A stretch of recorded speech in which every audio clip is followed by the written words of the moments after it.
คณะผู้แทนขั้นสูงแขวงอุดมไซได้เข้าร่วมงานเทศกาลดอกฝางแดงซึ่งเป็นวันปลดปล่อยนครไหฟองครบรอบ 70 ปี และประดับผลงานให้กลมกองบุคคลอยู่ที่นครไหฟองแห่งสาธารณรัฐสังคมนิยมเวียดนามในระหว่างวันที่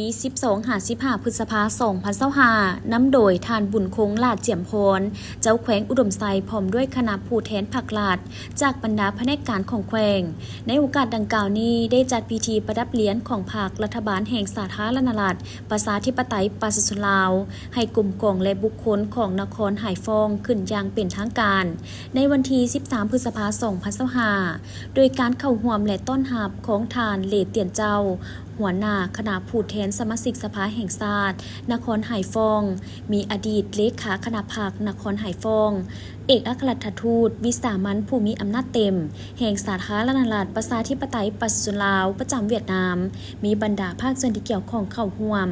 แขวงอุดมไซกับนครไหฟองได้สร้างสายพัวพันมิตรภาพน้ำกันอย่างเป็นทางการในปี 2012 เป็นต้นมาซึ่งได้เซ็นบทบันทึกช่วยจำร่วมมือน้ำกันอย่างเป็นทางการซึ่งการนำของแขวงอุดมไซ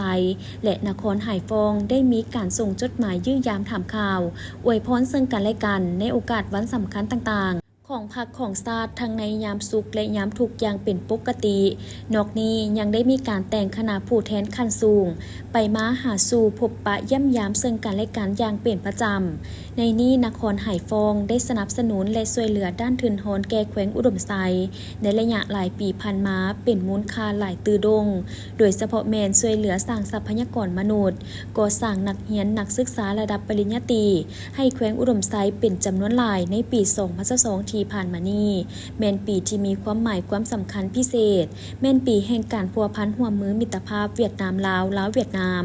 ซึ่งสองภาครัฐบาลบรรดาแขวงนครท้องถิ่นของเวียดนามลาวและลาวเวียดนามได้จัดตั้งพิธีเฉลิมฉลองวันเซ็นสนธิสัญญามิตรภาพการร่วมมือเวียดนามลาวครบรอบ 45 ปีและวันสั่งตั้งสายพัวพันการทูตเวียดนามลาวครบรอบ 60 ปีด้วยบรรยากาศที่ฝุดฟื้นและเต็มไปด้วยความหมายความสำคัญเป็นอย่างยิ่ง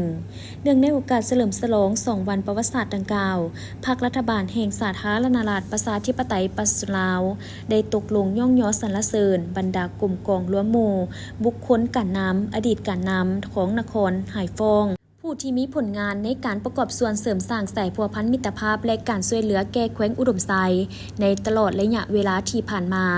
ต่างหน้าภาครัฐบาลลาวเป็นเกียรติประดับผลงานโดยท่านบุญคงลาดเจียมพรเจ้าแขวงอุดมไซพร้อมนี้คณะผู้แทนขั้นสูงแขวงอุดมไซก็ได้เข้าร่วมงานเฉลิมฉลอง 70 ปีแห่งวันปลดปล่อยนครไหฟองนครวิลาชน 13 พฤษภาคม 1955 13 พฤษภาคม 2025 และงานเทศกาลดอกฝางแดงไหฟอง 2025 ตื่มอีก